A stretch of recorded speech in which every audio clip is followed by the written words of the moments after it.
and gentlemen, welcome to another episode of The Flank. I'm joined by the one and only, the human turret, one of the best ARs ever do it. Give it up for the world champ himself, Sam LaRue, Octane. We got some of the best analysis in the game, DJ Duarte, world champ himself. Give it up for Parasite. We got the 5-time Call of Duty champion, also an analyst and caster on the desk. Give it up for Nameless. And then, of course, we got the one and only, the executive producer of The Flank. Give it up for Benjay Nassim. Gentlemen, what's going on? And we'll start with you. How you doing, Ant? You doing all right, bro?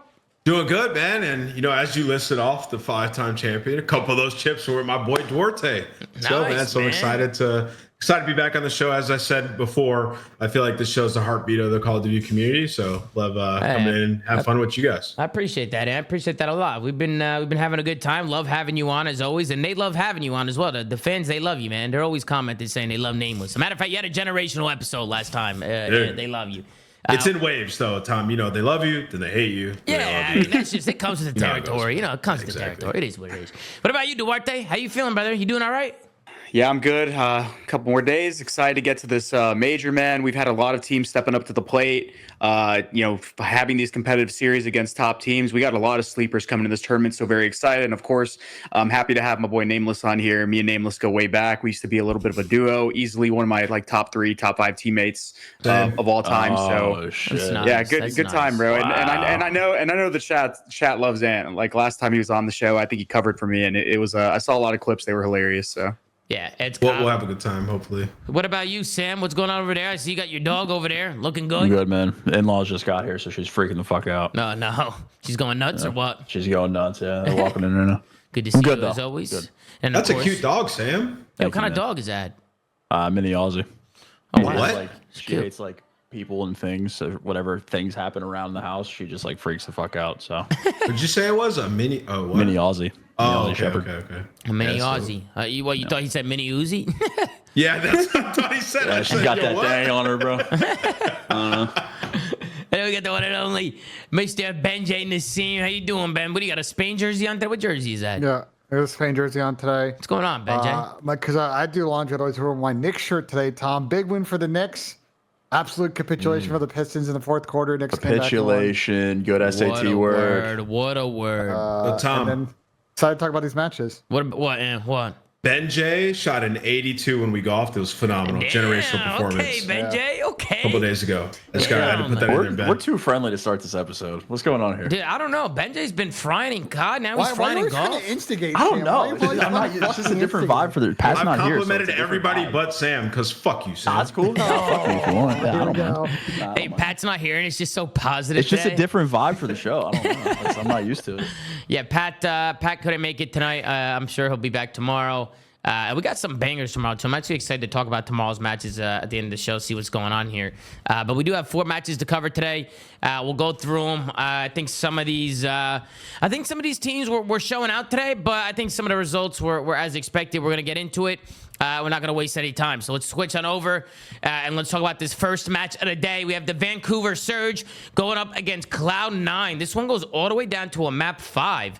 Cloud9 was able to come out hot and win the first hardpoint. Hacienda hardpoint 250 to 231. Then we get into a red card S&D. That one goes down to around 11, where Vancouver was able to close out that one. Then a Hacienda control. Cloud9 with another control win. They're going to win that one 3-1. And then Vancouver taking the next 2 maps pretty convincingly. 250 to 143 in the Skyline hardpoint and 6-1 in the Protocol S&D. We'll scroll down and take a look at the stat sheet here. We have a 1.27 from 04. He had a masterclass performance today. Abuzo with a 1.07. Nasty with a 0.92. Neptune with a 0.97. 107 kills in the series as well for 04. So he's going fucking crazy. On the other side, somebody get my man Dante some help. Sid needs some help over here because he's got 117 kills in a series, a 1.31, most damage in a lobby, almost 15,000 damage in this one. But his teammates, a 0.71 from Mac, a 0.93 from Kremp, and a 0.88 from Attach. Sib needs some help desperately here from his teammates. And then we'll scroll down and take a look at the match MVP. It doesn't surprise me to see 0-4 with a 1.27 in hardpoint, a 1.27 in search, and a 1.29 in control. I mean, Nameless, you're our special guest today. We'll let you start things off. I mean, Cloud9, they came out hot and they looked good, and we were like, okay, are they gonna upset Vancouver here? And then it kind of fizzled out to the end. What'd you think about today's series, Ant? So as you're like going over stats and stuff, I just want to like add context to it. I feel like Attach didn't even play that bad. Like in the first start of the series, like he had a great map one. And honestly, Sib fried. And I said, dude, Sib needs some help. And I was thinking about, I was like, Sib did everything except clutch up in the round 11. He like breaks the glass. It realistically, Tom, this should have been like over with, right? Like this series should have been done. They should have won it. That being said, Sib shouldn't have to be going this crazy for them to win. I was looking at C9 and like their hardpoint, which is their worst game mode. Bro, they're like outside of this, the only two hardpoint wins they had prior to this were 250 to 246 and like a 250 to 230 or something like that. Where Sib legitimately had like 45 kills and then 42 in the other one, some crazy shit. So the only time that they're winning hardpoints is when he is going bananas, brother. So that team is like, they got to make a change, and it's either Attach or Mac or both. But whoever you can find a better suitor for, you just make it immediately, right? So if you can find a sub that you can get in for Mac, grab him. If you can find an AR for Attach, you grab him. So they're gonna have to figure it out. Yeah, what do you think, Sam? We'll go to you next. What were your thoughts on the series, and do you agree with what Nameless was saying? Yeah, I mean, I said most of my thoughts on the C9 team on yesterday's show. I don't think this series really changed anything. Obviously, Dante like had a fucking berserk one, but I mean, this team's had issues for a while now. Map pool, game mode, all of it. But I just want to give a quick shout out to Vancouver for winning this. They've been testing their map pool. 04 alluded to it a lot. That's been like their main priority for their stage 3 games. So obviously Hacienda control, even though C9 has been poor, it's been one of their better maps. They're one of the better teams on that map. And then the Skyline, I think they've completely added that to their pool. They were the most vetoed, or the team that vetoed it the most up until stage 3, and they've played it and won it handily a couple times. So I do want to give them their flowers a little bit. Yeah, Vancouver definitely looking good. I actually didn't realize that they were testing their map pool until you said that, which, I mean, we see a lot of teams at the top of the league do that, right? Where they kind of just go into these series that they know they're probably going to win and try and make something happen, get more practice. I think they only have like 4 or 5 reps on Hasi control, and obviously again, C9 it's like one of their random bright spots as a team. So understandable loss on that one. Yeah, for sure. What about you, Benjay? What'd you think of the series? I think you guys kind of touched on that. I thought this was some winnable elements for C9, especially in those first 3 maps before Vancouver kind of logged onto the server. And I kind of agree, kind of a tough one from pretty much everyone outside of Dante. And I think down the stretch, because the team really is going to need to back into a solid Sunday to really get in the race to make champs. They're going to need guys like Attach and Mac to really step up and get to another level. Otherwise, I think these guys are going to be planning for EWC here very shortly. I mean, do any of us here have them making champs? As of right now, the way that they look, probably not.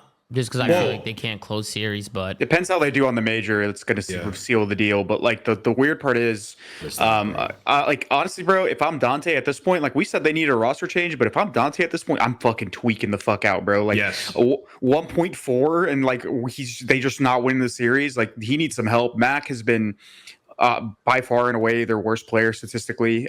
They need some help in the slaying category. Like hardpoint is their weakest game mode. Hardpoint is the game mode you need to slay in, and Dante seems like the only bright spot there. Sometimes you get some decent performances out of Kremp there, but I mean, Nameless touched on it. I just want to commend Seattle or Vancouver, because now it's 2 stages, right, where they have basically shown that they are a competitor to win championships. They finished 4-1. They test their map pool. They improved in their map pool. Like this team is a well-oiled team, and I'm going to give a shout out to their coaching staff and just pretty much everyone involved in the camp, because at first we were thinking it was like, oh, if Neptune's going off, what's going to happen if Neptune slows down? Neptune has had a couple series where maybe he doesn't play the greatest, but he's had a lot of people step up and cover that for him when he hasn't played up to that superstar potential that he has shown in the last stage. So, I mean, this whole team just firing on all cylinders. They all look like they made improvements. Their map pools improved. Like these guys are the real deal. So yeah, Vancouver's a great team. It's crazy how much this team has changed since picking up Neptune. Remember how ass they were before they got Neptune?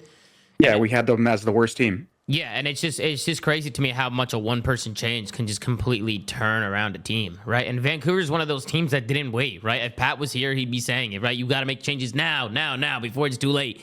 And I think a lot of teams are a little too late to it, right? Like if teams look at Miami too, bro. We have 2 great example of it this season. Yeah, Miami's of just single person changes that potentially can save a season. So I mean, and they're playing a team that's just a culprit of no moves at all, which is still just insane to me. Yeah, I mean, bro, they bottled we're this seeing one. what Craze is doing. It would be asinine for them to not go grab Craze.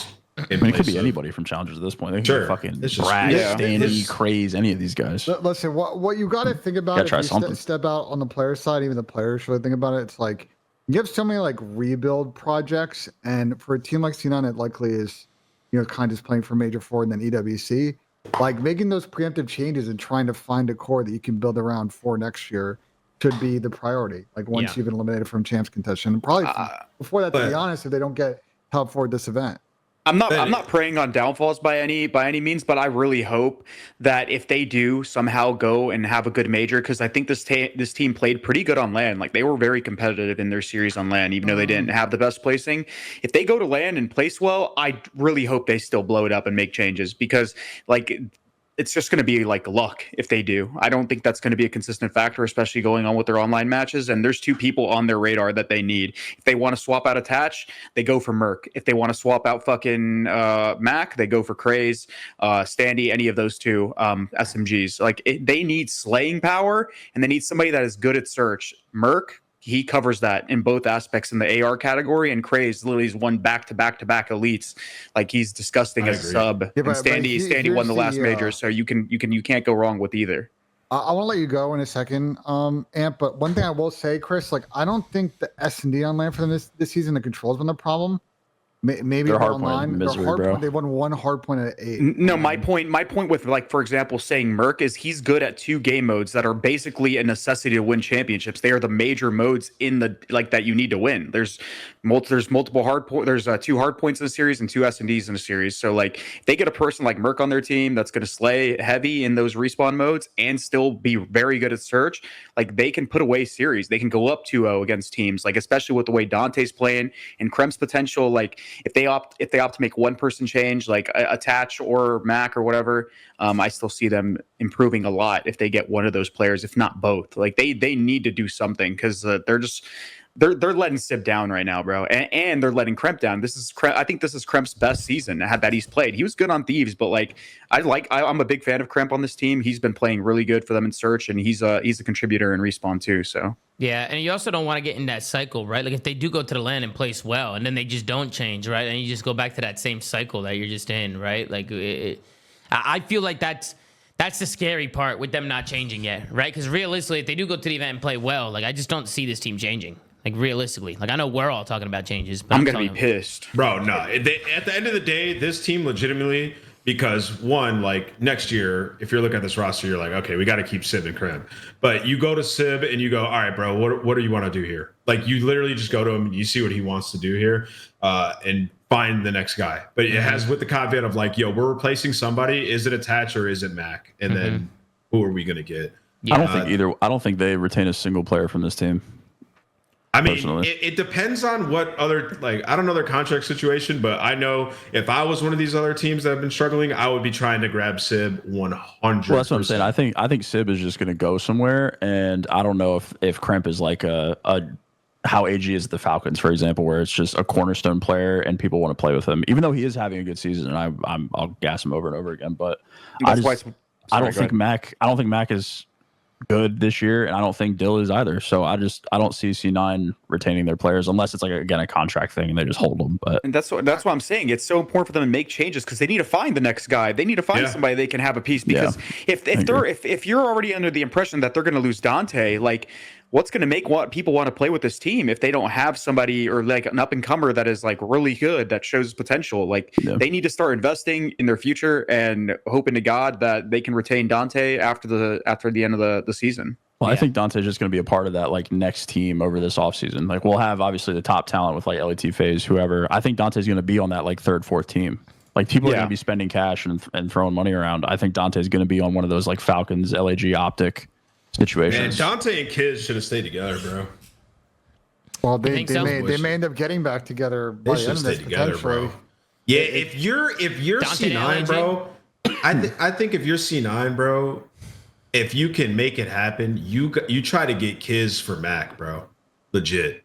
Like, I think that's your low-key best move, because I feel like Attach, like, yeah, he's been prone to the bad game, but like he's like serviceable. Like today in the first half of the series, like Attach. But you don't like that though, or at least I wouldn't. You don't love that, but I just don't know how much, Sam, like another AR is going to come in and make a massive impact. I would like, risk the upside of that than Dill not winning or losing the games. Dill just this season, Dill's just there.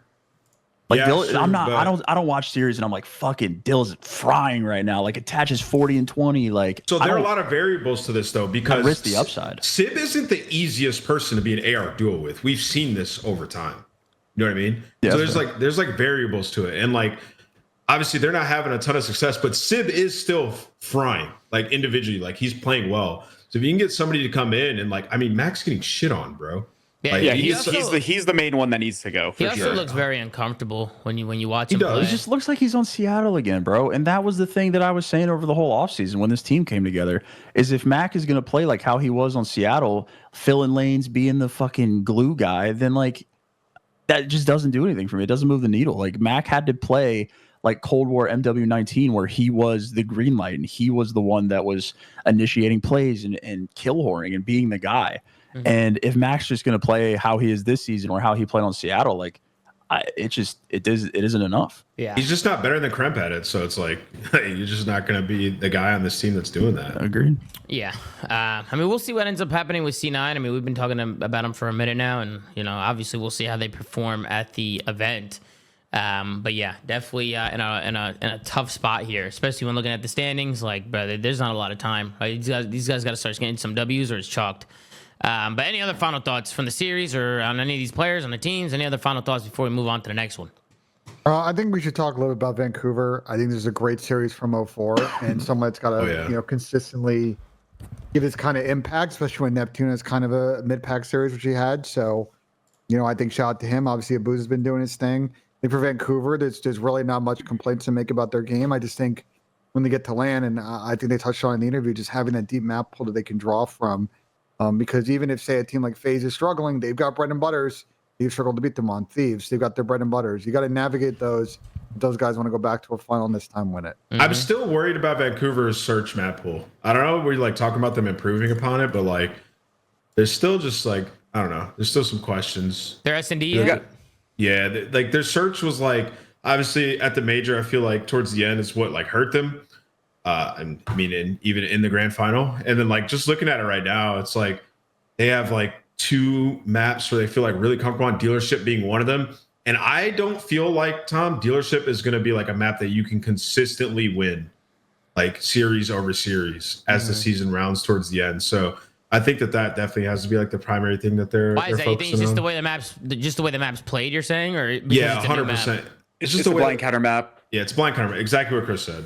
Like I don't think you're gonna be able to win it every series. Mm-hmm. Yeah, consistently. I do like the map though. I'm not gonna lie. I've been enjoying Dealership S&D. Like whenever people are playing it, I enjoy watching it, especially compared to some of these other S&D maps. I do not miss Vault at all. Remember Vault Search? What a terrible map. Remember Vault Search? Yeah, it was like it was 8 years ago. I don't know. I want to forget it. Yeah. I'll say this, Sam. One thing that I've been concerned about for Vancouver all year, and they still haven't gotten great at. They're one of the worst teams in the league still statistically. Retakes on defense. Some of that's kind of map pool driven. On the offensive side, they also still blow a number of man up situations. Mm-hmm. And again, on some of these maps, you get a blood like a Skyline. They play a lot. You get a blood, whatever, 43. There's a TDM. Maybe you get traded back. But it's been a problem all season. I think, again, hurts them on some of those blind counter maps, hard counter maps, where sometimes they're just kind of blowing a situational. So we'll see, man. Even though this can get hot on land, they can fry an S&D, but I agree with you that that's probably the one game mode I'm most concerned about. With it's just with some of these other teams getting better at hardpoint, it like makes it, because they were like basically securing their hardpoints all stage 2. You know what I mean? Yeah. Mm-hmm. And we're seeing like Toronto's hardpoint's gotten a lot better. Miami's hardpoint is getting better and better. It's like I just feel like it's gonna be harder to secure those. So search is gonna be a huge difference within those top 4. Yeah. And Thieves, to that point, Tom, their search is getting real good. Mm-hmm. Yeah, they're getting more comfortable in the game mode for sure. Samson online. It's true though. Like that's gonna be the difference, bro. Yeah. How would you guys rank Vancouver, Miami, and Toronto right now? Oh, Toronto won. Yeah. Really? Yeah, I'd have Toronto over Vancouver. I'd probably have Toronto. Just because of like strength of schedule wins? No, just Joe deceives. That guy's gross. Joe deceives cheese. Brother, that guy is gross. Yeah, he's actually insane. Like I want to think say Miami Vancouver has to be last only because of medals. Like if But he's medals, not if playing medals bad. is playing, no, it's the caveat that he's not. I'm not saying he's bad. If he's playing poorly, I don't think that they are as good as the other two teams. But unwinnable. if he's on, or if he's like even having like a decent series, I think that they have potential to be the best of those three. It's like it's such a hot and cold, like if he's on there on the day kind of thing. Yeah. For me, my stats want to say Surge because like I still think it's their Vancouver, recent success. Yeah, my stats want to say Surge like because they've just had more success overall like throughout the season so far. But like watching, I think it's Ultra. Like watching their matches. Yeah. I think agree with I that. think I would do Vancouver, Toronto, and then Miami. But it's hard. It's close. It is very close. It's splitting hairs, but I like the close. conversation because all three of those teams have like scaled to be a genuine like threatening Sunday team, and I really enjoy it. Yeah, I agree. This guy They called can me all beat faded. each other. This guy called Yeah. me faded as fuck. In the chat, what the fuck, they can. Brand? It's my opinion. I just think Toronto looked good when they're on point. Beans got shit on today, but I mean, we'll get to that series. Yeah, Beans and log on. It's all good. But yes, Vancouver looked really good. We'll be keeping a close eye on Vancouver moving forward. But anybody else got any final thoughts on the series? All right, let's move on to the second series of the day. We got the Miami Heretics going up against the Minnesota ROKKR. Miami now 4-1 in the stage. Minnesota 1-4 in the stage. So Minnesota struggling here to get some wins on the board. Miami kicked things off with a 250 to 188 hard point win on the Hacienda. We got a 6-3 in the Rewind S&D going to Miami as well. Volt Control is the only map on the board that Minnesota was able to get. That was a 3-0 win for them. Clinical control there. And then a 250 to 151 for Miami on the protocol hardpoint. So pretty comfortable series here for Miami Heretics. We'll scroll down, take a look at the stat sheet. We got a green carpet here. We got a 1.16 for medals today. Great series from him. A 1.05 from Real, a 1.29 from ROKKR, and a 1.27 from Super. On the other side, everybody negative except for Estriel with a 1.03. But you got a 0.86 from Gio, a 0.63 from Kenny today, and a 0.86 from Nero. We'll scroll down and take a look here at the match MVP. It's going to be ROKKR with a 1.65 in hardpoint, a 1.25 in search, and a 0.76 in control. ROKKR going absolutely crazy in this one. We'll start with you, Duarte, on this one. I know you know these Minnesota ROKKR boys really well. What's going on with these guys, Chris? Because they picked up Kenny. It looked like they were in a good spot when they first started playing with Kenny, like the first couple matches, but they're just struggling to get wins on the board. So what's going on here, Duarte? I mean, they're just inconsistent. Like every series, one person turns up and then everyone falls back into place. It's literally a consistent factor. Sometimes it's Gio, sometimes it's Nero, sometimes it's Estriel.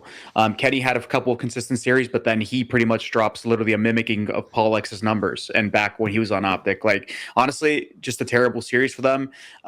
They were way more competitive in their last couple of series. We've talked about it with ROKKR this entire season. They're just inconsistent. You just never know what you're going to get out of them. They're probably one of the hardest teams to predict outside. The only thing you can never predict fairly accurately is that they're probably going to go game 5. Outside of that, everything is out the window.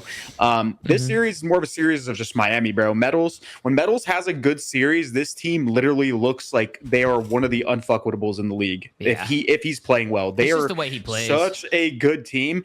The one thing I want to point out though is their control. Again, I don't want to see them losing 3-0s because that's going to remind me of their controls prior to this roster change. They were abysmal in control outside of Vault. They've had and a now, pretty bad slip in control this stage, I'm pretty sure. Yeah. exactly. So I don't want to see that. They've always that- been asked to control.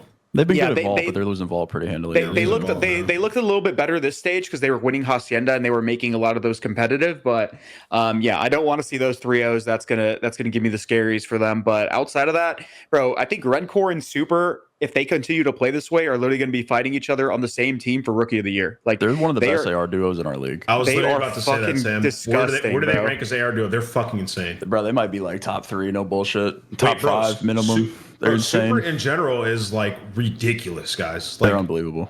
bro, they haven't lost a search. Yeah. yeah.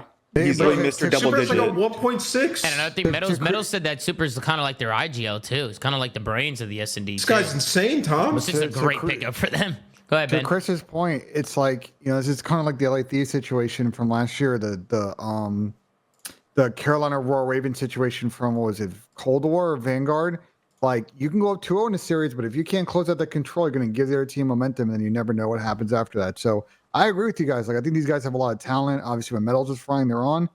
But if they can really clean up control, they're potentially a force on a Sunday. How many 3-0s has this Miami had literally this entire year? It's got to be. It's not many. If I'm thinking, I don't know if any. Yeah, even with Super. So like I don't know. Someone in chat said nasty and a booze over Rancor and Super. I completely disagree with that. Yeah, I disagree with that as well. If their team wants to win championships, which is still a long ways away, right? We haven't seen them get that far yet. They're going to need to be good at control because it's fucking. Yeah. I mean, the teams that are good at control are always the teams that are winning tournaments. They're just like that good at search right now, though, where it's like almost automatic. Why are they so bad at control? I feel like it's not a hard game mode. I feel like it's a pretty straight up game mode.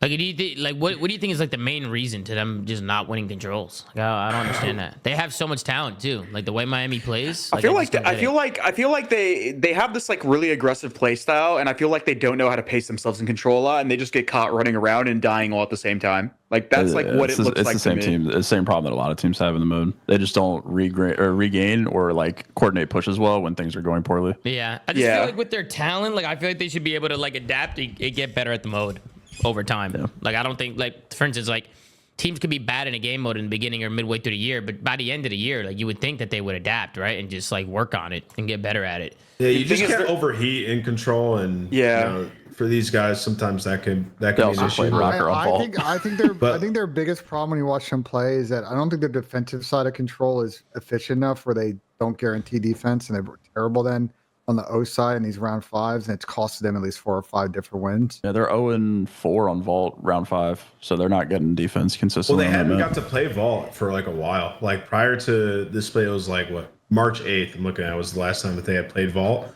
Teams just wouldn't play them on it, and now they're like, oh, it's a new roster. You guys can't win Vault anymore. So yeah, for them, they just got to put in all their work into control in these next couple of days before they get ready for the major. I mean, they're really good at hardpoint because they're really good at setting themselves up to like blender people. And then in S&D, they're really good at it because they are very good at dictating how the map is going to be played. You catch them like hard rotating, sticking together. Like they are effectively always like making plays as a team. And then in control, like they just struggle at like basically like playing, not playing, but like staying ahead of the game and like making the other team play into their game. That's why they suck at it.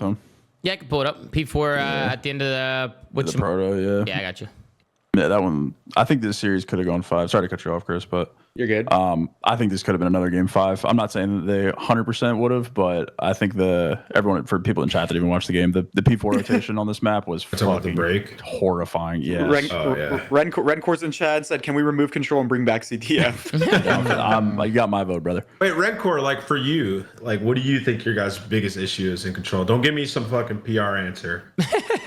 Like, yeah, I'm actually curious too. Did you guys hear Metal's interview today too? I loved his interview, bro. Yeah, I like that he took accountability. I actually did like his interview because in the interview he had mentioned that, you know, even himself, like, right, he needs to find consistency and he's working on it, right? So like, I just like the fact that he's just like reflecting on himself. He knows he's a good player and he just needs to like work on some things to just get to like that consistent level. You know what I mean? Yeah. But it's always good hearing a player just like say that, right? Instead of just like, you know, hiding it. How he ended the interview had me in tears, bro. Because I want to play Toronto. They had me. I want them back. Yeah, this was the end of the last P4 here. Like, granted, they are down, but I mean, P4 on this map's a pretty gimme hill. So just to see you have 4 dead like this is just insane. We're just legit getting ran at. You can hear the problem in the listening as well. Also, they just give up Spiral and everything goes to hell. Yeah, well, I guess he kind of had to because he got naded and then he kind of backed up. But did they get bad timing here? Oh yeah, he's bouncing around. They're in a list right now. They were commenting, and then Estriel's like bouncing back and forth because Ken's calling that they're going to slide in, and then it was just an absolute collapse from there. Yeah, that was bad. That was definitely. It's actually crazy. They got the first blood and they still lost that. Yeah. Well, we had 2 people looking at Spiral, and then Nero's like not really helping Kenny on Big Door. You know what I mean? Yeah. Like he's like they're both getting calm that they're at P2, obviously, because Kenny sees them. And like Nero's not actually helping. So you're just going to get bullied in this situation. Yeah. Winning a 3v4 break on this hill is kind of fucking insane. Every fight you take, you're going to have an advantage. So like, you got to try to use your advantage, and they just don't. This might be a weird take, but I feel like people always have one guy looking at Spiral. Like, for instance, Nero was by himself in a corner there, like in Spiral, right, until he got back down. I almost feel like doubling Spiral is the better play because if they they got tacked out. No, but I'm saying even after the tax, like double slide and just chow it, like just chow Spiral. Wait, can you back up a little bit? I want to see their initial setup, like how they rotated into this. They double pushed into Spiral and got naded and then backed out. They get here really fucking early. Were they doubled in there? Yeah, they double pushed it to hold, and then they dropped the frag to the bottom. There was two of them in there. Geo's bottom zip, right? Yeah. Yeah. Okay. So we'll see. Watch. Geo zip, one guy's big door, two Spiral, and For both sure, guys Spiral Estriel, back Geo are both looking at Spiral here at the same time. Like he turns. Now Estriel's the only one looking at it, but he's kind of bouncing. He's bouncing big door as well. Like he's bouncing around Spiral and big door. Which, like, I don't know. I feel like he shouldn't be bouncing around there. I feel like he should just be holding Spiral. But the thing is, if he's going to, like, hard hold it, well, he has to hard hold it, right? With Kenny being on the computers, like, he has to hard hold it or else Kenny's just going to die. But I just think Nero and Estrio need to chow this. Like, Kenny's Tom, we got to take a chow, bro. Like, come on, man. We got blood. We'll just take a chow. If I die, you'll trade it. He's weak. Yeah, exactly. They just play way too timid. Like, they weren't proactive here. They were just kind of just turtled. They were turtled. Like, they were completely turtled in the hill. Well, you know why? Look up the scoreboard. Nero was getting his fucking shit rocked, so he's, like, playing timid. And I said it, not even to be funny, though. I said it before the series. I said, like for him, it's always going to be a battle of, like, knowing when to turn it on and off.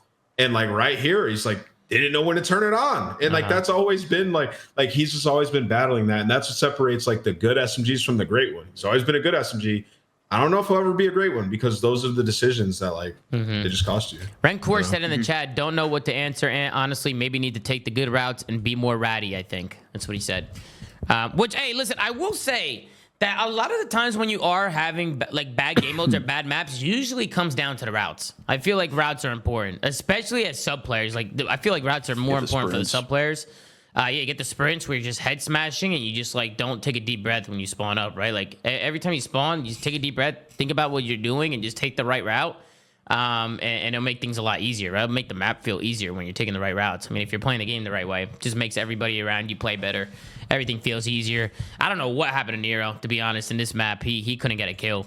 And Chris, I agree. I feel like they are so inconsistent, like Minnesota ROKKR. I don't know what they need to do to like get consistent, but it just might. I feel like they chow everything, bro. Like except for that P4 at the end there, they didn't chow, but. I just feel like sometimes they're just like, I don't know, they're just running. It's a personnel thing. They all have those inconsistencies in their own right, and I mean I can't even blame them outside of like Nero. They're a relatively young team, right? Astral's been in the league this is his second year. Geo's been in the league. This is his second year. Nero's been in the league for a bit, but up and down. And then I guess Kenny's a little bit more experienced. But like Geo and Estro are very key players for their team. So they need to find some consistency in this lane because when you see Estro do well, Geo's having a bad series, and when Geo's doing well, Estro's having an average series. So like, I don't know. I feel like they're the keys. I think you know what you're going to get out of Nero. I just have one thing I want to say. Also, like, it seems like the way we're talking about Mini is like they're dog shit. Where I don't think that because like a lot of teams have gotten run through by Miami this split. It's happened to a few of top teams as well. And for them, this was just like, I feel like an off day for Minnesota a little bit. And for Mini, they have 3 Game 5 losses. And like 2 of those are like round 11, round 10.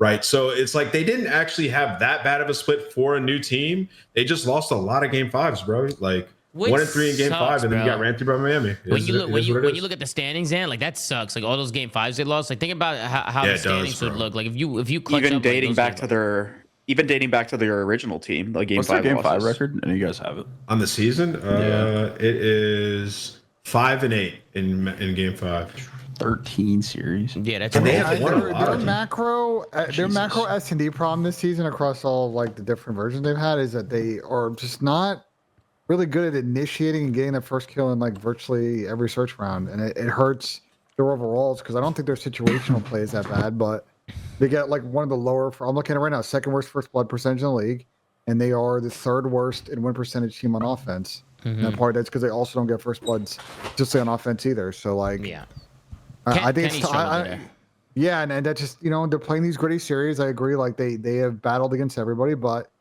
just like last year, when it comes down to it, they need to ice up. They're just not doing it. No, they just have no ice, man. Like that ass. Yeah. This franchise has no ice, bro. They had no ice last year. They had no ice either before. The only time they had ice is when they randomly picked up Standing and Cold War. It's been the heart attack org Wait, for a was while. it? But I don't want to. Wasn't actually on Minnesota with the 3-piece on that was ice? Was that Minnesota? I think it was. I think he was on Mini. When he 3-piece Cole? on. Lamar, yeah. Somebody correct me if I'm wrong. Yeah, he was on but Minnesota. then he got dropped. Didn't he get dropped? Like You fucking- can't say that the organization never had ice when they had the Iceman himself. Brother, I I don't want to. They also had Major Maniac, never chalked. I don't want. I don't and want then to the Mini Miracle. I don't want to disrespect Minnesota ROKKR, but the amount of like quality weekends they've had at LAN is a very low number over the course of like 5 years. This franchise, for the amount of support that they put into and the amount of money they spent, has gotten virtually very little return. And yeah, they had that really awesome event win in Cold War. They also played pretty good at Champs that year, but outside of that, like this franchise has been a perennial fucking disappointment. Well, they were dealt a tough hand coming into the season, and they believed in some every year. Well, they believed in some young, talented players, and I would say it's kind of panning out. Estriel is a beast. He's very good. So is Gio. And Gio is a beast. He's also very good. So, like, we can't expect every team to just be like a championship team. No, like, 100%. You're breeding young talent, which is what we're always asking these teams to do, Ben. So I don't really see like where the anger's come from because these guys are going to be on this team for a while. I would think. I don't know. Well, so this is the thing I'm curious about with G2 is like I just think when you look at say Vegas and LAG, who might be offering maybe more competitive salaries than what's on the ROKKR situation. They're looking for a few players. Can they actually hold on to this core?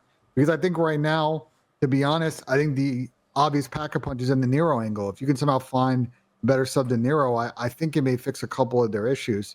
They can keep this core together. I don't know if that's possible. Like he's just his upside. I don't know if it's possible. He just has such a high upside, and like he has his lows, but like it's just hard to find a person because when that kid is on, he can like literally fuck up like any sub in the league. Yeah. It's just hard to get him into that like mode like consistently, and it's a personnel issue, and it just sucks like to watch them because like I said, I've been a fan of this team in terms of like the way they play COD, but their consistency is what really has held them back, and I don't really know how they can turn that around. Mm-hmm. I mean, bro, where are they in standings? Like, they're still. Where are they at? Right. They have like 100 points. Top four. They really what they need to do is they need to get a good enough stage where they catch up to everybody. They're maybe 10 points behind or maybe tied with eighth.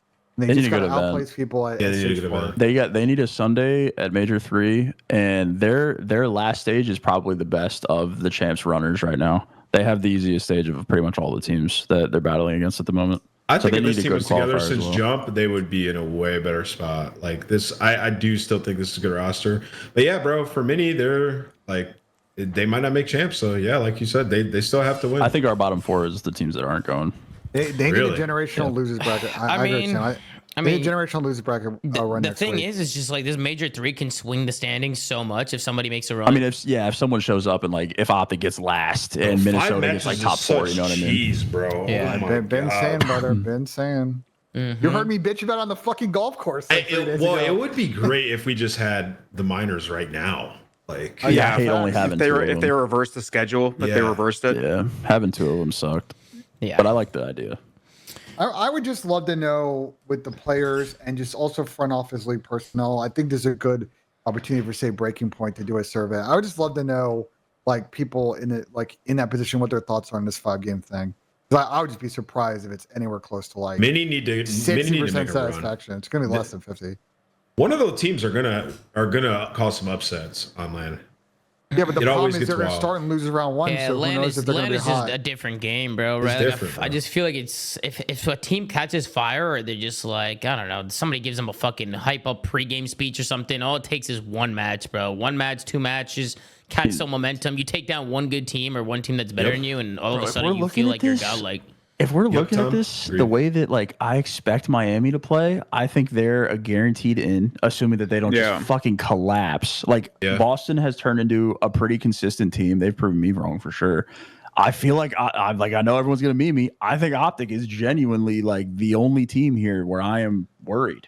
Yeah. No, like, I agree. They could just get fucking last. I'm worried about them, man. Boston a little bit too. Boston like, potentially, I like Boston, yes, but they've been playing better recently, so I will give them the benefit of the doubt. If you are Optic, you need Vegas Falcons to lose to Boston tomorrow and guarantee yourself winners and be in that spot because the worst thing that can happen is you play FaZe tomorrow. We'll probably talk about FaZe here in a bit. You lose that series and you're in losers potentially. I'm not gonna lie, bro. I'm not gonna lie. Miami and Boston, like in these hypotheticals, unless like these teams really go on to get like top 3, like these bottom 4 teams, they just need to win like one game. Like they can lose their first round and then just win one game in losers, and they're like pretty much like almost guaranteed, unless like there's an absolute catastrophe in the camp or somebody in the bottom 4 goes on an actual miracle run. Because you got to think about it. Their one game that they have to win is going to be against one of these teams at the bottom. They send them out top 8. Top 12. It's done. Mm-hmm. Yeah. I would just say, listen, as we saw with New York Subliners a long time ago, if you back yourself into like a third or a second, it's 60 or 75 points. So like it's likely not gonna be impossible, but like one of those teams is gonna have to have a generational run at an event. It's gonna DreamHack's gonna be electric, bro. Yeah. Yeah, DreamHack's gonna be fire. I can't wait. It's gonna be a good time. What other games are at DreamHack? There's other games. Everything. It could be everything. I think like CS. I think Halo. Probably Fortnite, Halo. That's awesome. Us fucking. I don't even remember, dude. Is there fighting games? Fighting games there too? I'm not sure. We might get Adam App on. This is a good Adam App question. Hey, I can't wait to see what they put on. Stream on Twitch in the venue, like theoretically, if like IRL streamed or something, would that be allowed? Sure, Probably, yeah, sure Tom, it would. We are because people are asking us. Should be. And Tom, we probably touch about it now. Like we are pretty much, I think, at the 2-yard line about about DreamHack. We're gonna have a meeting next week with people. I think we're working on some solutions. Nice. And I think we'll be ready to sort that out. Yeah, it sounds like a good time. I'm excited to go. Any final thoughts with Miami and Minnesota before we move on? All right, let's move on to the next series of the day. We got the Los Angeles Guerrillas Genomates going up against the Toronto Ultra. I don't know what the fuck happened in the map 1 here with Toronto Ultra. I'm going to be honest. Neither do I, bro. Hacienda I don't know what happened in map 2 or map 3. I don't know if they know, to be honest. I don't know if they know. Yeah, Hacienda Hardpoint 250 to 64. LAG takedown Toronto, which was crazy. I was like, what the hell is going on? Then we get into a rewind search. That one goes down to around 11, which, if I remember correctly, Toronto Ultra was up heavy in that one. They were winning like, what, 5-2, 5-1 or something? 5-1. And then LAG bring it all the way back to around 11, and then they lose around 11, so they brought it back for nothing. Kiz almost won before him around 11. Yeah, Dude, that would be he crazy. played it so good, bro. He did play good. Played that so good. I want it to happen. We'll pull it up. I think if he would have got that kill all the way like in the back when the 2 players are wrapping the spawn and he cut back and got him one shot, if he finishes that kill, makes it a 1v1, I think he would have had that. But yes, round 11 in the S&D, then Toronto Ultra win the overtime and the protocol control 3-2. And then finally, Toronto looking more like Toronto in the Vault Hardpoint. They take them down 250 to 158. But a close series here when you're looking at these maps. This was a grueler for Toronto. This wasn't an easy matchup for them. We'll scroll down, take a look here at the stat sheet. We got Tyler Fellow with a 0.94, Kismet, the Bulldog, with a 1.35, Lunars with a 1.06, and Johnny with a 0.97. And on the other side, a rough series from Beans here today, a 0.62 from him. A 0.88 from Kleenex, a 0.98 from Insight, and of course, Joe DeC's positive with 108 kills in a series with a 1.24. Kismet also had 109 kills, so Joe versus Kismet was a good matchup here today. Joe DeC's match MVP with a 1.16 in Hardpoint, a 1.57 in Search, and a 1.30 in Control. Joe DeC's continuing to shine for the Toronto Ultra Camp. We'll start with you on this one, Ben. We'll go to you, Benjay. LAG, they played Toronto. They come out, win the first map, but they end up losing the next 3. Toronto Ultra icing up the next 2 maps. What are your thoughts? Interesting series. My boy Turtle sent me a tweet that the LAG 250 to 64 win was the second lowest hardpoint score this year and the 15th lowest overall in CDL history. I said Joe DeC's tweet after, like, they don't know what happened map 1. But I think from there, this is sort of what we've seen a lot with LAG. They get in winnable positions. They can't close out these series. I think Joe was pretty good. Don't know what Ben Beans was doing this series. I think he just kind of laughed it off. He got put in a fucking backpack this one. It happens.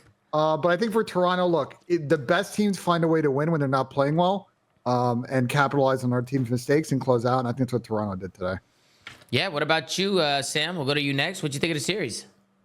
It depends if you're a glass half full or glass half empty kind of guy. Dude, LAG barring their LAT series yesterday, every single one of the series that they have played, they've been in winnable positions, and they just can't fucking close. And again, it depends on your outlook on the team. You could think they're just dog shit and they won't ever be able to do it, or you could think that they have potential.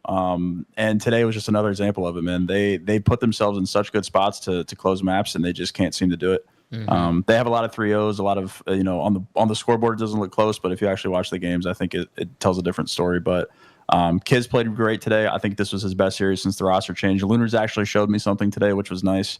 But again, it's what Ben said. The best teams figure out ways to win series when they're not playing well, and that's what Toronto did. Yeah, we've been waiting for Lunars to kick up, right? I mean, we're waiting to see this guy just have a good series. I mean, a lot of people were talking very highly about him, and obviously, when you go from challenges to the big leagues, I feel like the big leagues is definitely a different pace that some of these players sometimes it takes them a little while to get used to. But I just want to see Lunars with just a little bit more confidence, just challenge things a little bit more, and it looked like he was doing that today. But what about you, Nameless? What'd you think?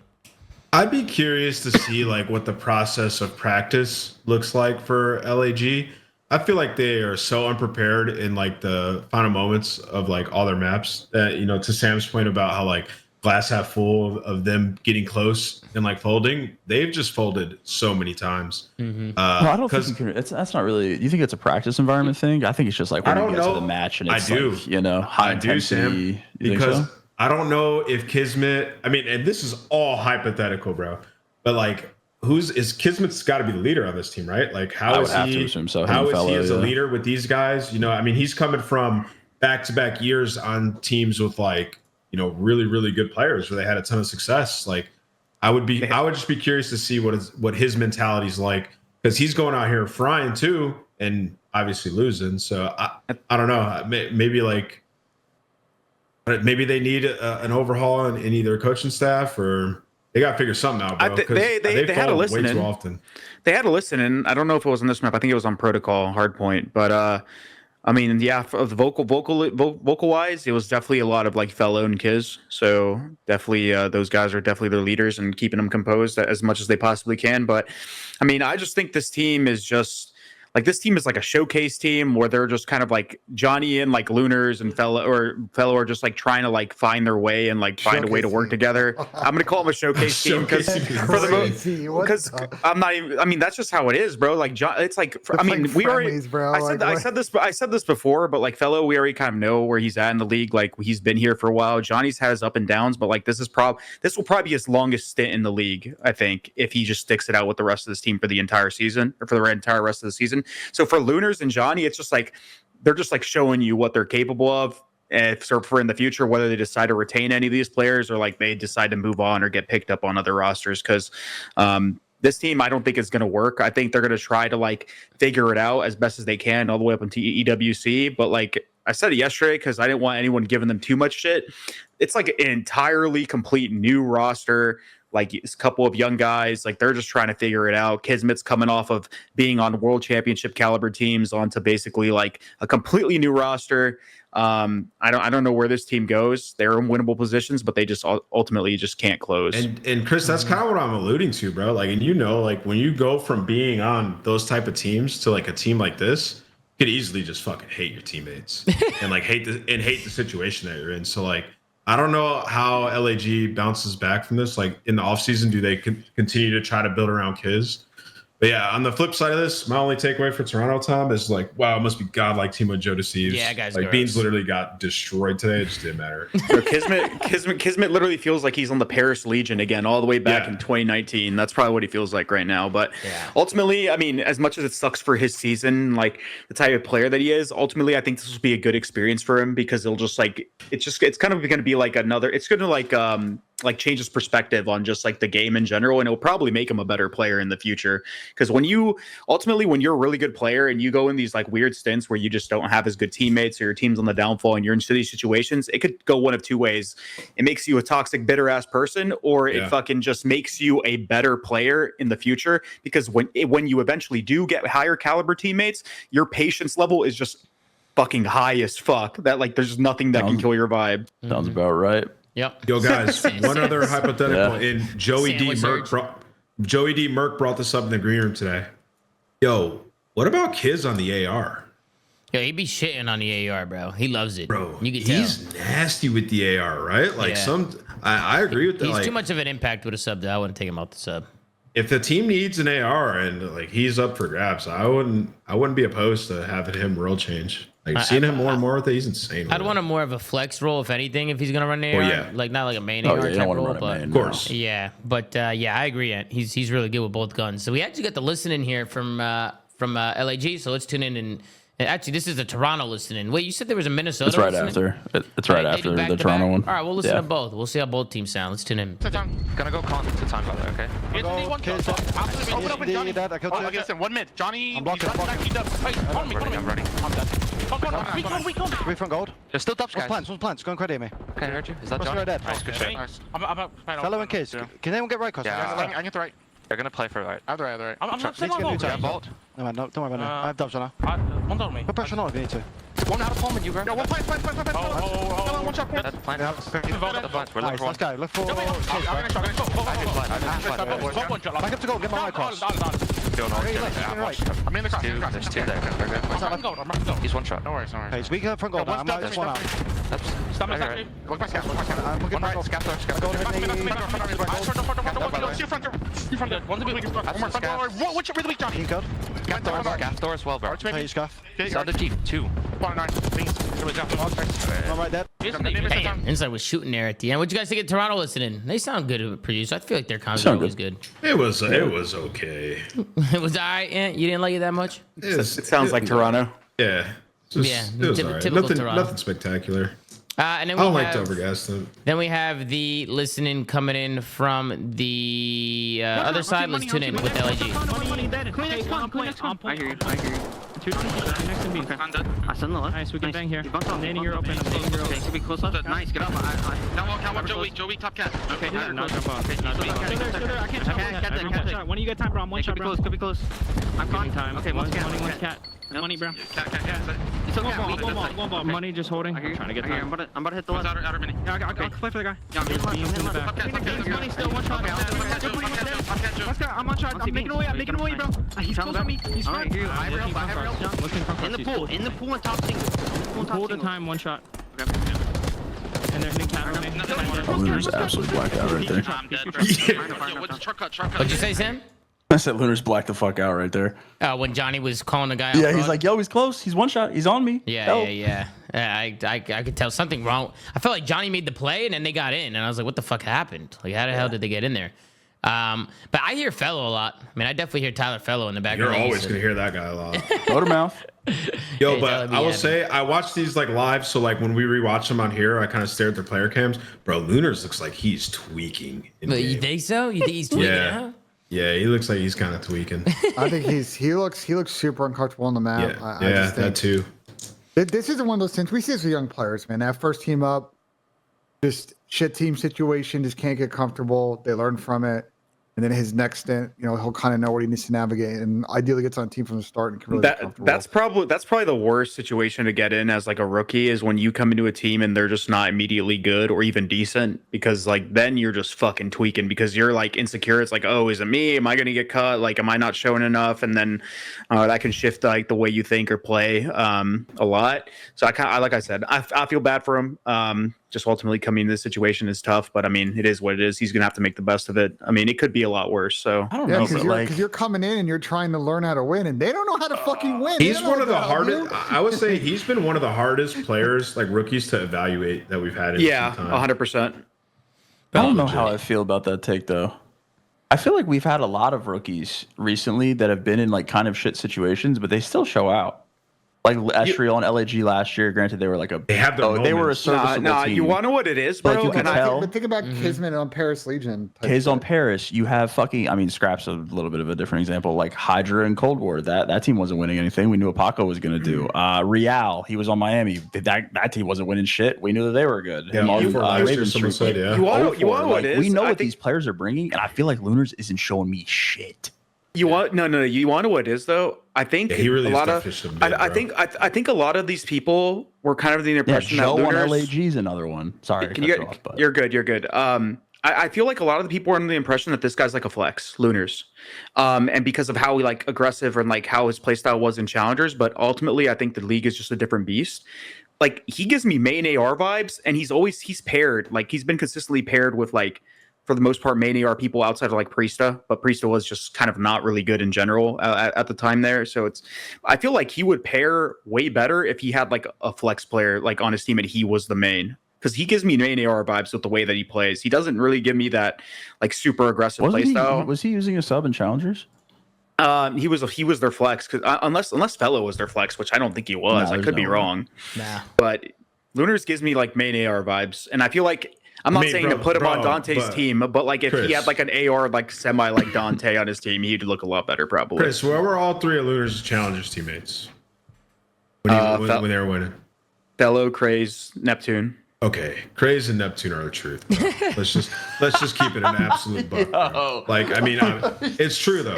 Like, it's actually true. Yeah, but Lunar's also posted up like crazy stats. I have no relation with the guy where I'm like, I'm friends with him or anything. So I'm just spewing facts here.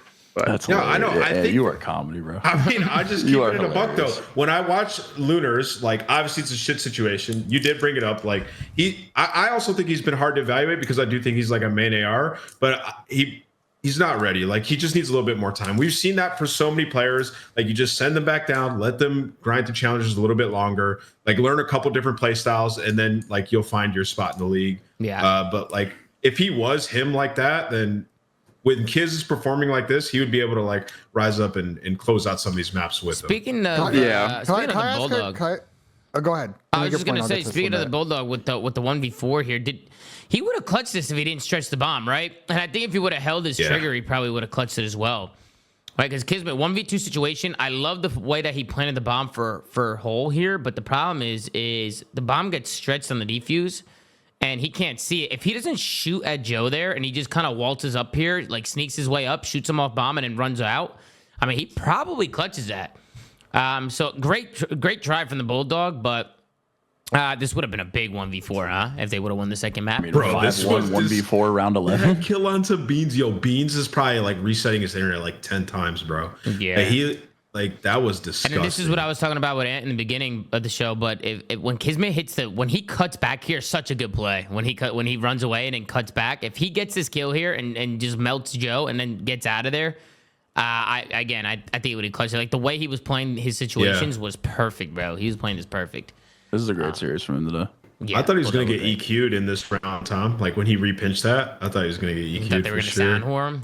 Yeah. Yeah, you know how these players are these days, man. They're all bumping their headsets. Bumping, dude. What was your question, Benja? Yeah, go ahead, Ben. So considering that, I think LAG are probably in the more difficult rebuild situation of virtually everybody in the situation. Like, Vegas, we're going to, I think, have a more recruitment thing with AG, Optic. Do you think that LAG, it might behoove them to really get an academy team and have more personnel this roster so they have more assets, more people they can kind of develop and choose from over the course of like whatever the next phase of You want him to be like MW19 Ultra?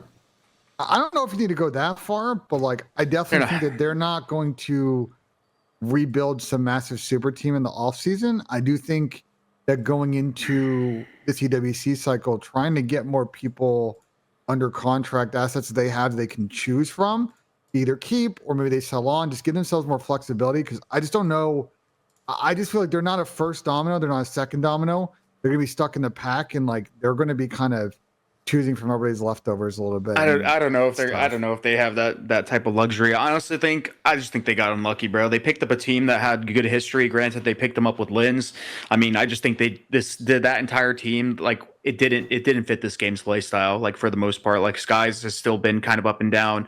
Priest has been up and down this whole time. It got booed off his challenger team. Like Kismet's has up and downs in this game. I just think the game didn't fit them, and it's kind of unfortunate. But they're probably just gonna have to start over. Like I said, this is like a showcase team. Like I said before, this is like, okay, Lunars, Johnny, Fellow, Kismet, whatever. Show me what you can do, and maybe we'll keep you, or maybe we'll keep one of you. Like, the ownership doesn't want that though. This is there's nothing they can do. It's too late. It's too late.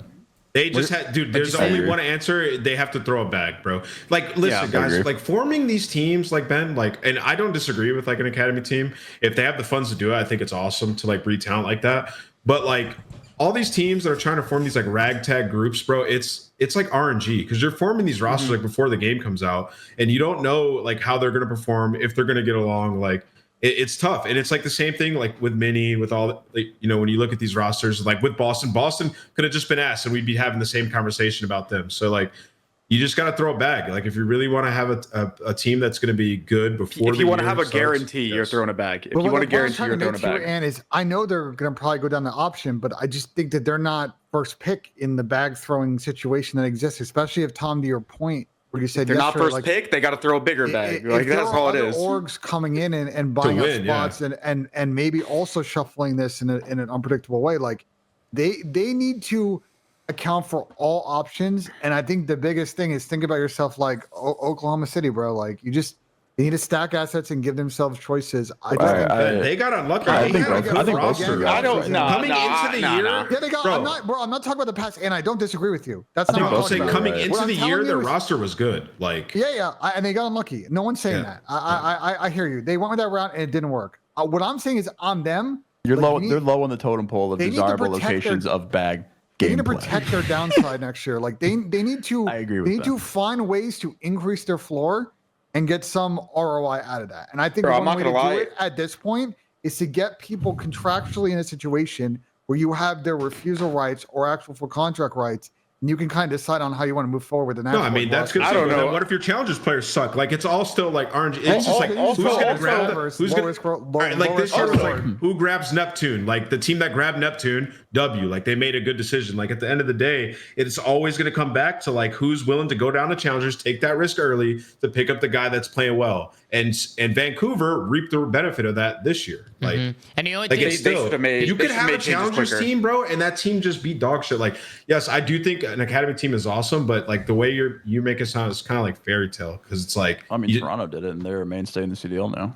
Yeah, but for them it was like they had like also 13 early people on their team. It was super early. I understand. And like I understand that, but like LAG, if they were to throw the bag, they'd be competing against Optic, Falcons, and then whatever other rumored Saudi team if they were to come in, right? That's what I was going to say to Chris. There's two Saudi teams coming in. Not money is no longer the thing that makes places desirable because if Saudi teams are coming in, LAG, like they could very easily be in another rug pull situation where that LAT team could have gone there over this offseason, but guess what? Last second they went to Thieves and now Gotaga's sitting there with shit in his hand.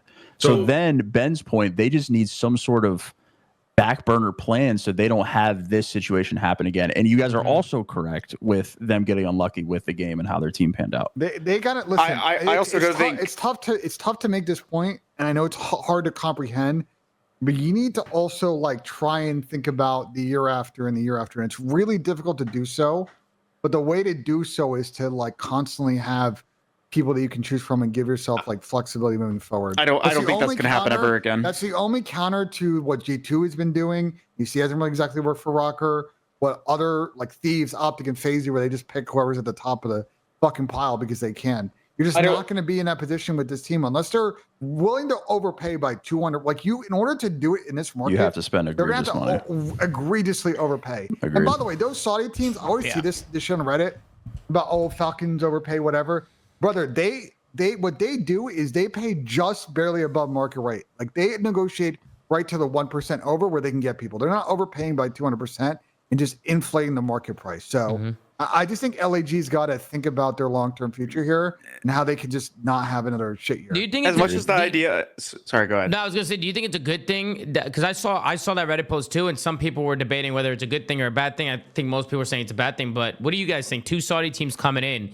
Like, do you think it's good for the space? Do you think it's bad for the space? I mean, what are y'all's honest opinion on it? As long as they try to build a competitive team, I do not care. Agree. If they build a good team, it's good. Yeah, that's exactly. That's gonna be my take as well. Because I saw some people like, on Reddit, obviously they were being very negative about it. But as long as they're coming in and building like good rosters, then like that's all we can really ask for, right? We just don't want to see another situation where we saw this year where, they fund this whole like Saudi Arabian team and they just can't compete. Yeah. Right. And I do think there's some anomalies there, right? And I think there's some good talent there, but I just feel like making a whole team around that is kind of tough, right? Like it's just not going to work. I mean, we see what Exnit now, right? Exnit looks great. It's just Kicks and Exnit, bro. Kicks and Exnit are the only ones. What are you about to say about academy teams? I was going to say, I don't think it's ever going to happen again. What you're saying, like how like Toronto kind of like put on like a fucking 13-team roster or a 13-man roster. I don't think that's ever going to happen again. I think also if you're a challenger player and like let's say LAG approached you to be on this academy team, right? So they could kind of like farm you in the future and like basically hold you from being in the pro league or like going to other teams, because that's essentially what they would do, right? If like a good team came knocking on that door, they would like obviously have like negotiables for you. They wouldn't just give you out for free.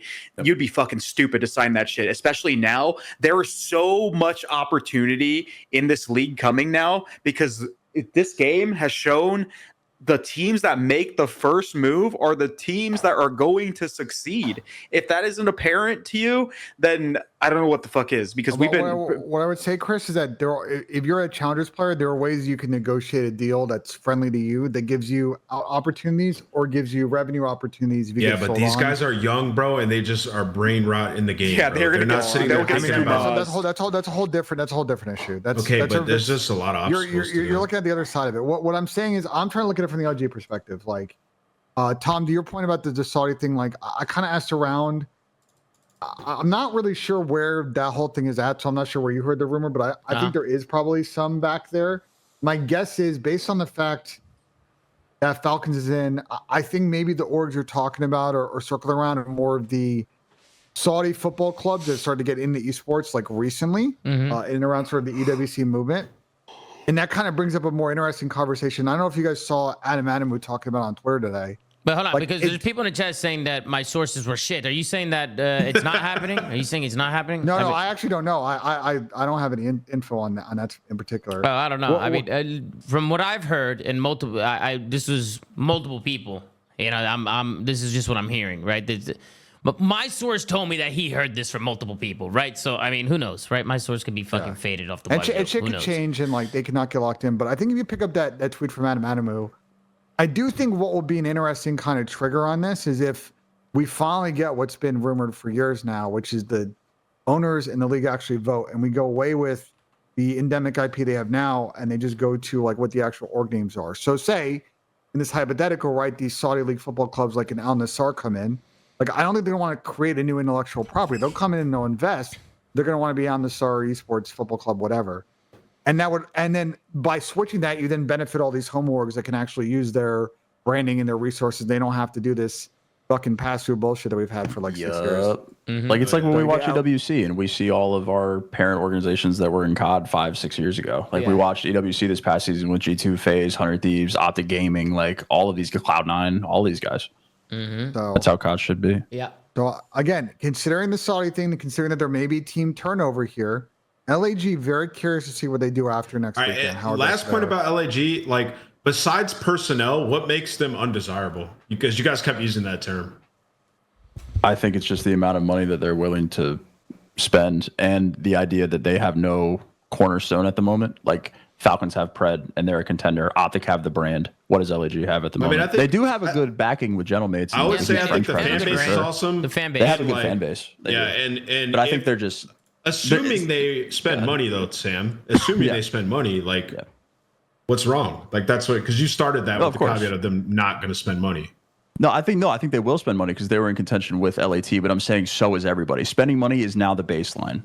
That's not that doesn't give you the one up that keeps you in contention with everybody else. It's what else do you bring? Which they do have the Gentlemates backing and the French fans and all that kind of stuff. They have a huge following, which I 100% get. But again, I don't think they have anything past that. It depends on the, like, kind of how the players talk coming this offseason, because you know how roster mania goes, bro. There's always like a team of 2, team of 3 that shops teams. They have leverage. They go back and forth. Well, that's what I'm saying, though. If LAG are able to secure a desirable player that, like, people want to team with, then it puts them in a position of power, like, right away.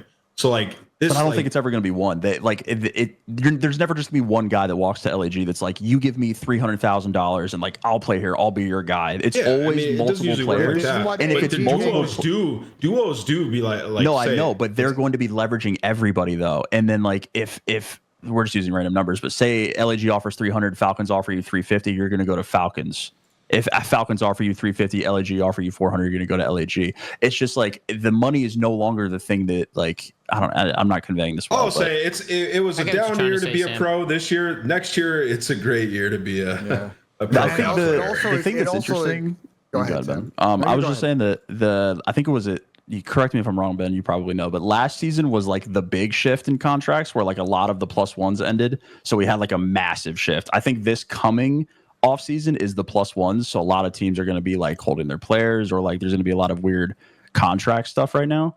I think I could be wrong on that, but there were a lot of moves this last offseason. So that's why I think that. But I think this is the +1 offseason. So I don't think it's going to be as like fucking insane with the player shuffling and like leveraging with all of the different organizations as it was this last offseason. It just depends on those first couple of dominoes, how many teams are after them, and this drives market price up. And the instability in that is just, if we have to a 2-team turnover or more, like that just may delay that out and give those players more leverage. So this could be a really weird offseason. I agree with you, Sam, on that front. It's going to be weird if Optics keeps being dog shit. It's going to be very weird. That's a huge variable. Because again, I think Optic can always figure out how to spend at that level, and they're going to have they got bread. recruitment angle on everybody. So. Yeah, but you make Optic bread in got other bread. ways. There's other things that Optic can offer that's not bread, right? I mean, They just got to bring formal back, bro. It is what it is. I saw people talking about that. People want to see. Hey, he lost in Halo today, bro. Hey, Yeah, blow that shit up. Blow that Come on shit back. up. He's got to come back, bro. He's the only one who could work well with Dashy now, bro. It is what it Can is. you imagine if he came back? That'd be so cool if he came Yeah, back. he'd be insane again, Me too. too. Yeah, I feel like he'd be gross. I feel like he'd be nasty. Hey, I mean, wall running is rumored to be back next year, maybe. is it? Yeah, it's the on movement wall running like I'm BO2 fucking sequel. back, bro. 31 years old, fucking. That's running on that the wall. rumor for next year. I'm zooming, Tom. Yeah, well, we'll see what happens in the off season. I Aggies think chalked. What? My bad, Wall Chris. running came in, it was over with, brother. no way. So fault, Chris. Duarte, get his ass, man. Come on, bro. Nah, I'm not going to entertain this old man. He's got gray hairs. Yeah, I need just for men. But the offseason might be fucking crazy this year. It might be insane. I mean, we saw actually the last roster mania we saw was what, a month or two ago, and that was a crazy roster mania, and that was mid-season. That was one of the wild ones for sure. But now, like in the offseason, we'll see what happens. But to go back to the Optic point, I mean, Optic, yeah, they have other things to offer, right? You get other perks from being on Optic than just money. Absolutely. I So, would join Optic in an instant if I was a player. I'd be like, fuck it, I don't care. We get top 4. Let's get it. You're going live. If you join Optic, you're going live every day, bro. The only time they're just unable to recruit people is when you just have the stability of a Thieves or a FaZe situation from a winning perspective, right? Like that's just the only thing they've never really been able to counter. It just kind of is what it is with the super teams and the super orgs. I saw Slasher think chopping Optic it would up have on the stream letter. with Dashy last night. Listen, man, I see people future-proofing themselves right now. Well, somebody posted in your community, Tom. There's just some Dante clip. I don't know when this is from. That he said Optic is his dream team. So I don't know if that's really? from There's today, but- serious Optic Sib prop that's getting pushed. yeah, I feel like that's been being pushed for a minute now. I'd like to see, like, I mean, this is just a different topic, but I'd like to see like Dante and Kiz go there. I think that'd be a good duo for them. Yeah. Especially interesting. as long as the game isn't like exactly like this one, bro. Like if the map, it will be, bro. I don't know, man. If they get fucking better maps, bro. Like I think mean, the the maps maps could be dictate different, the yeah. way this game, the reason this game is the way it is, bro. Yeah. If the maps take one fucking brain cell to play, and Yo, it might be different. that team, Tom, no one's getting in Hill, bro. Yeah, who's yeah. Zero help time, bro. It's four straight slayers, dude. It's just AG and Exit yelling shit on him dead, and then Rancor's like trying to get Hill. Yeah, speaking of Exit and AG, yelling, let's go into the last series of the day. We had the Vegas Falcons going up against Atlanta FaZe. This one was a 3-1 victory for Atlanta, but Vegas did come out and smoke Atlanta FaZe in a map 1 Skyline Hardpoint, 250 to 133. It was a masterclass performance. They were actually going to tune into the listen in there because it was a great listening. They were all yelling and screaming. It was a good listen. But then FaZe kicked right back up after the first map. They 6-0'd them in the dealership search, 3-0'd them in the protocol control. And a close red card hardpoint goes down to the wire, but FaZe able to close that out. So I think Vegas definitely a great hardpoint showing from them. They've been looking really good in that game mode.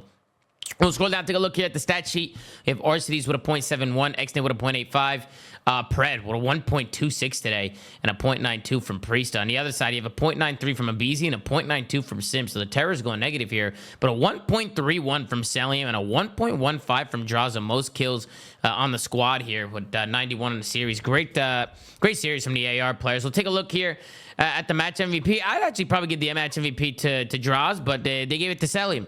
A 1.15 in hardpoint, a 1.33 in search, and a 2.22 in control. I mean, MC did fry. I mean, this is normal for MC, right? I feel like MC's always cooking. But Atlanta FaZe, they get the dub, looking good. I know Vegas Falcons, they came out hot, but what did you think of the series, Duarte? We'll start with you. We'll go from the top down. And then we'll tune into the listening because the listening was hilarious. But what do you think, Duarte? What do you think The of the Falcons series? had an absolute shocker in map 1. Like, they look like a dominant Skyline team. Although their other game modes have been terrible, their hardpoint's been really good. Yeah. It was really fun watching Pred get hype on FaZe, man. It was giving me flashbacks to last year on the Optic team. Just that his listings are always great when he's fried. He brings a lot of energy, and I like to see that. Everyone contributed in that hardpoint win.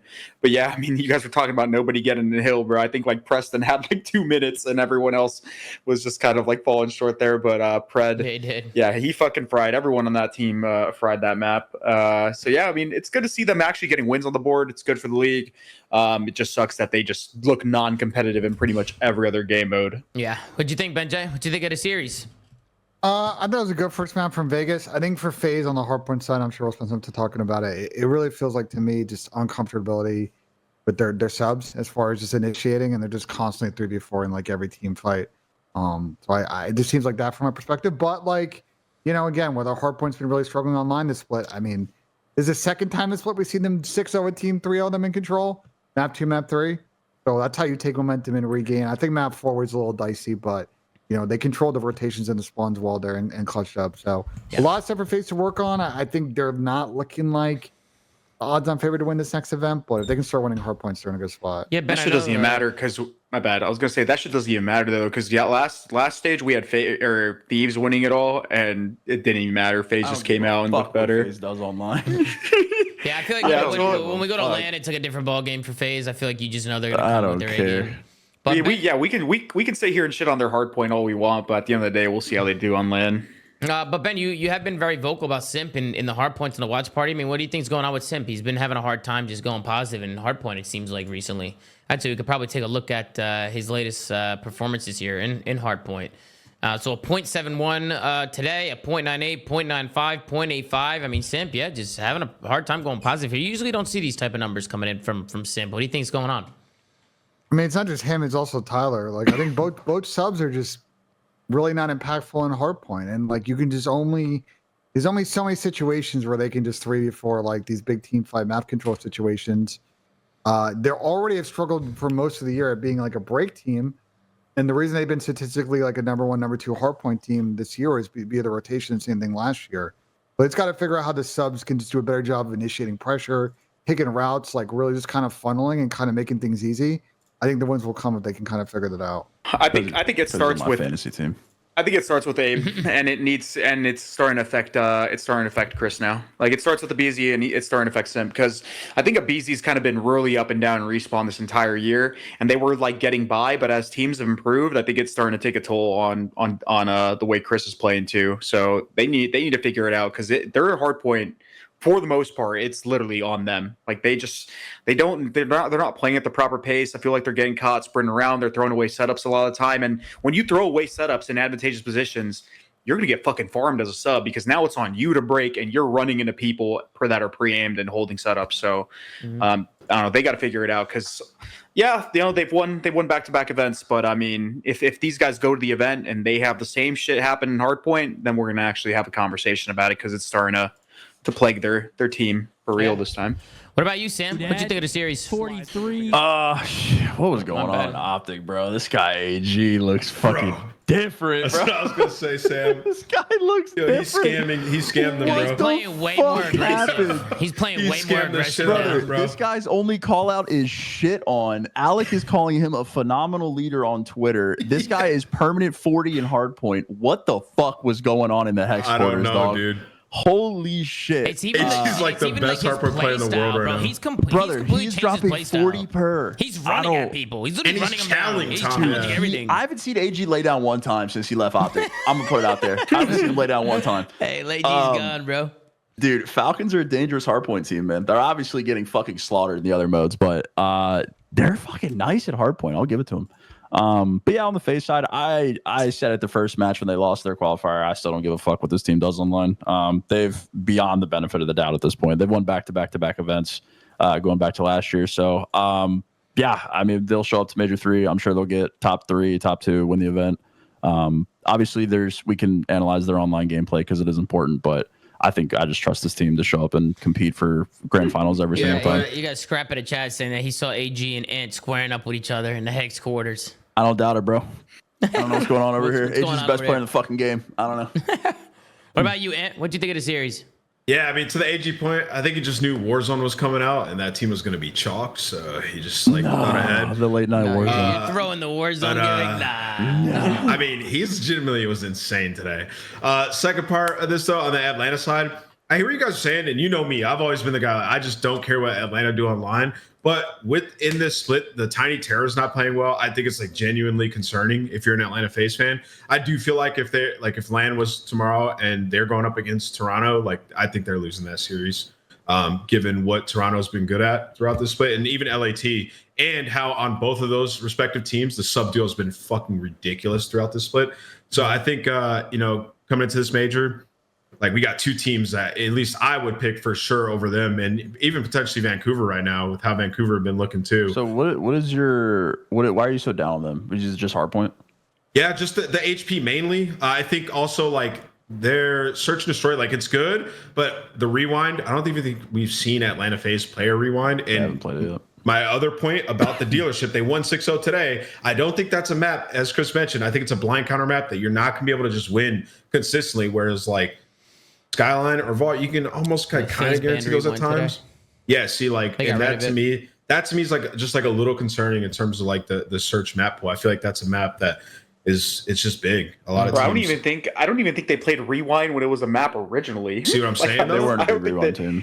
I don't think they play it. And that's kind of what I'm saying, because then it's like some of these other teams, you have to play them on their good maps. So I think Atlanta, in terms of this season so far and the toughest spot that they've been in, and honestly, this should have went to game 5, bro. The way Atlanta played the rotation at the very end there was terrible. Like if Priesta gets the kill, I think it was Abe in front. Like if he gets that kill, like that game is literally over. If Vegas win and we get a game 5, who knows what the hell would happen? But I thought we were going game 5 for a second too. With the way that Vegas we're looking in hardpoint, honestly, just their comms alone in hardpoint, I thought we were going to a map 5.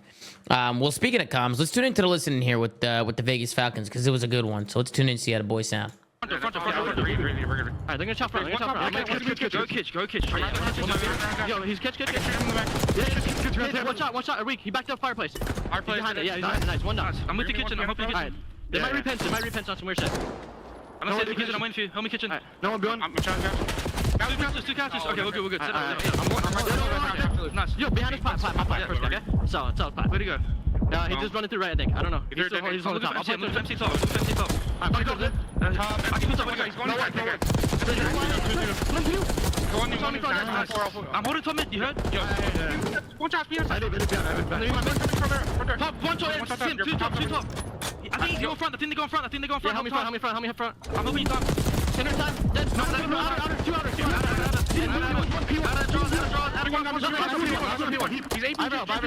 He's aping gym. Get He's front of me. Help me. Watch out time. And watch outer left. He's one shot laying down. Alright, take your time. That's funner. Trying to get you outer. Deep outer shot. BJ top. One shot. And one shot. Hit the hill. Alright, yeah, one shot. There's two shots. Draws in front. Shit, watch out. He's absolute as well. I want mid. That's one. Alright, there's two that weak. No one. Alright, I'm front. Shit! Last one. I'm back in. Behind out. Okay, alright, I have a little bit push. I'm at old. Two cats. They can be bottom back, okay? I'm just holding back. I'm gonna get time. No one's simple. They're all going top, guys. I don't see simple. Could be one to load. Play your kills. Well, that's it. I can see five. Nice. I'm doing a crazy play. Stay alive. Make sure you walk. Guys, hold this time. This is the fucking game. Nice, good shit. Simple last guy. Back up. Who's on the ground? Bro, look at them together. Yo, these are awesome comms, bro. There they are. Nice. Let me catch one back. Yeah, kitchen the BC's going left. No, he's going back. They're gonna hit front. Yeah. Watch my road.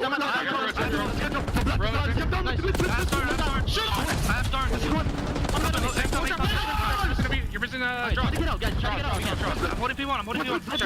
I have P1. I have P1. Rugs on me. I'm holding P1. I'm holding P1. Watch out, bed. Rugs as well. 3 in bed. 3 in bed. Bed weak. 3 in bed. Nice.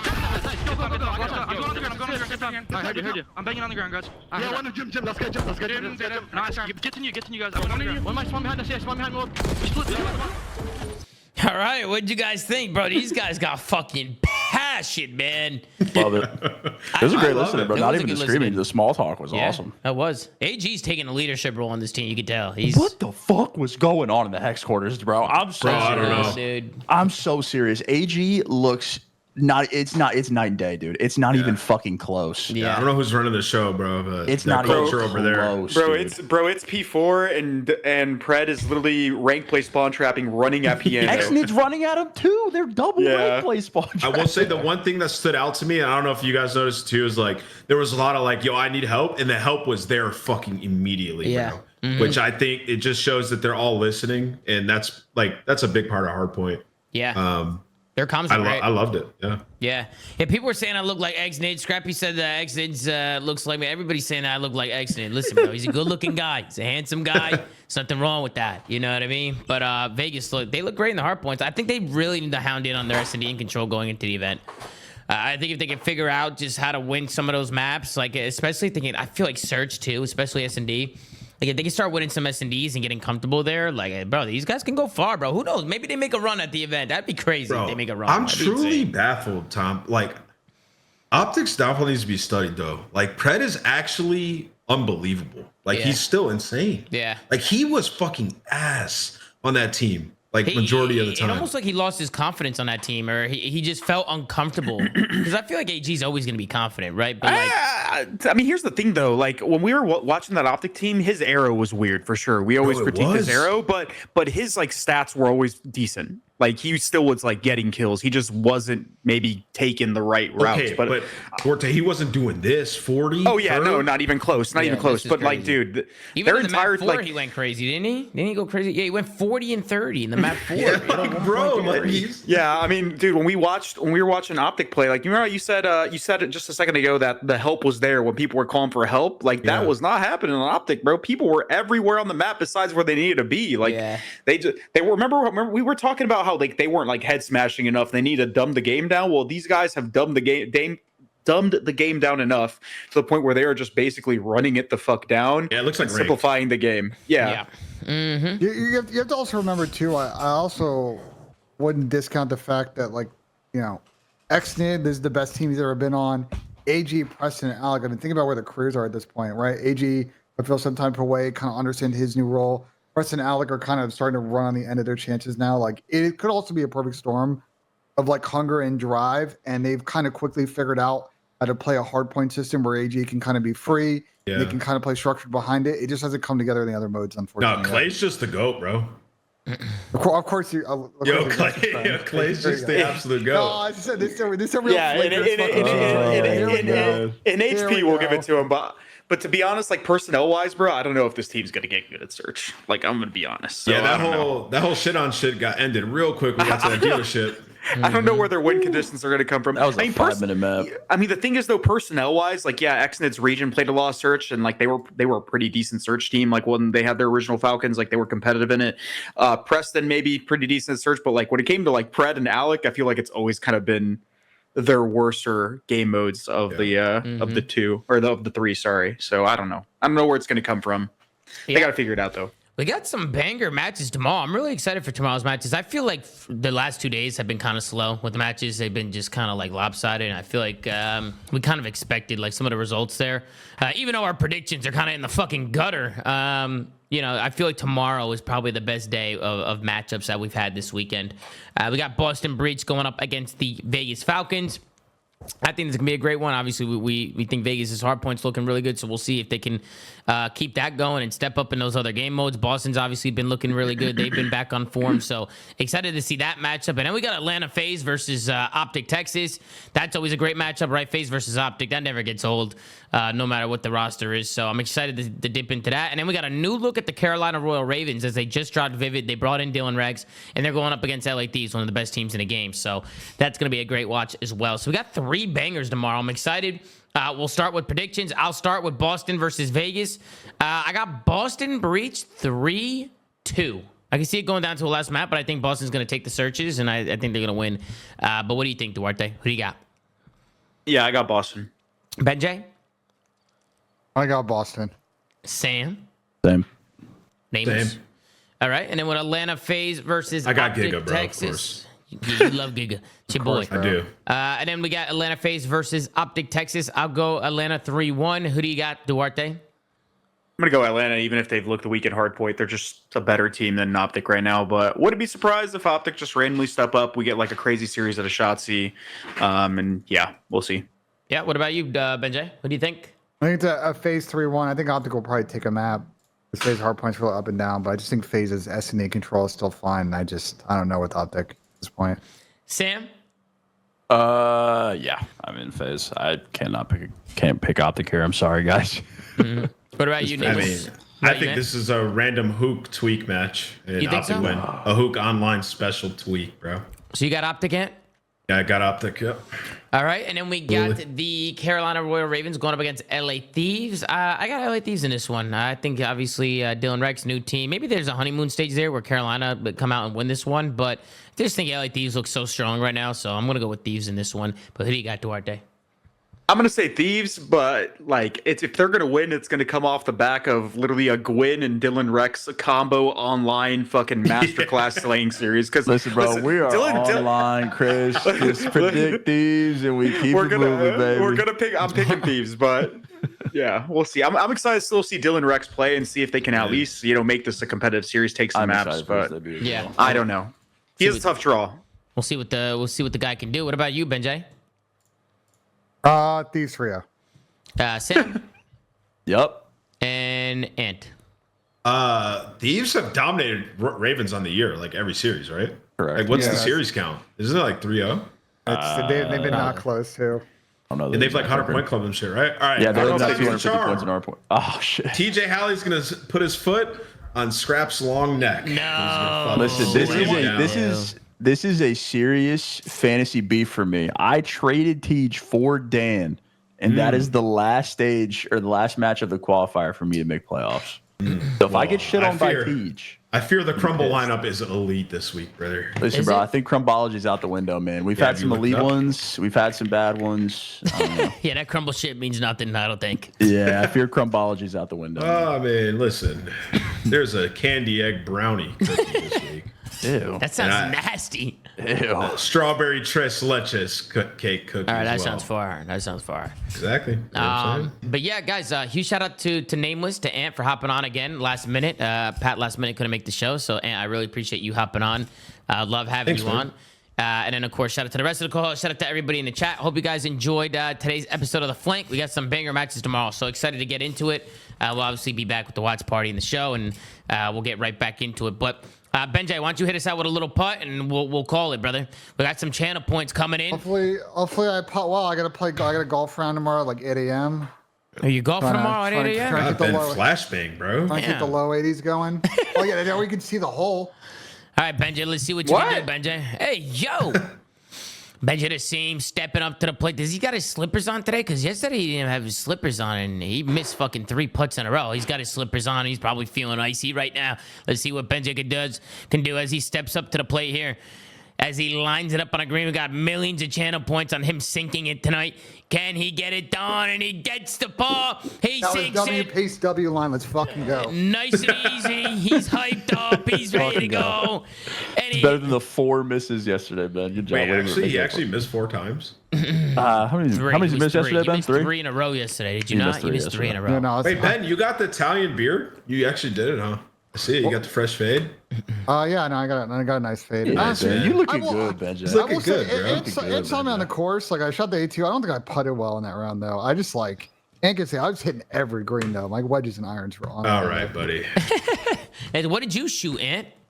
I shot 45 on the front, which is pretty good. Yeah. And I stopped taking score on the back. Oh, shit. And then, so what does that mean, like front and back? How many What does balls that you mean? lose it? Well, I actually didn't lose too many. I probably lost like 4 balls.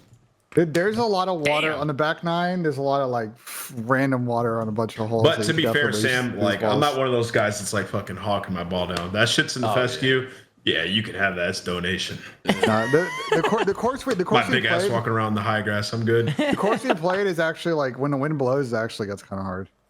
Oh, I'm sure. It's just like right on the water in fucking Dublin. So sounds like a good time. But yeah, man, that's gonna do it for us. Make sure to like, comment, and subscribe. If you're watching on YouTube, go to anchor.fm/theflank. Check out Audio says Rango. Follow at the Flank on Twitter. Gersh doing a phenomenal job running socials. ZooMaa.gg for the merch, and of course join the community. It's spotlighted to the top of my Twitter, top of the Flank Twitter. So make sure to check it out and join the community. But as always, guys, thank you so much for watching. Take care, brush your hair, and we'll see you guys tomorrow on another episode of the Flank. Absolutely. Ciao, ciao.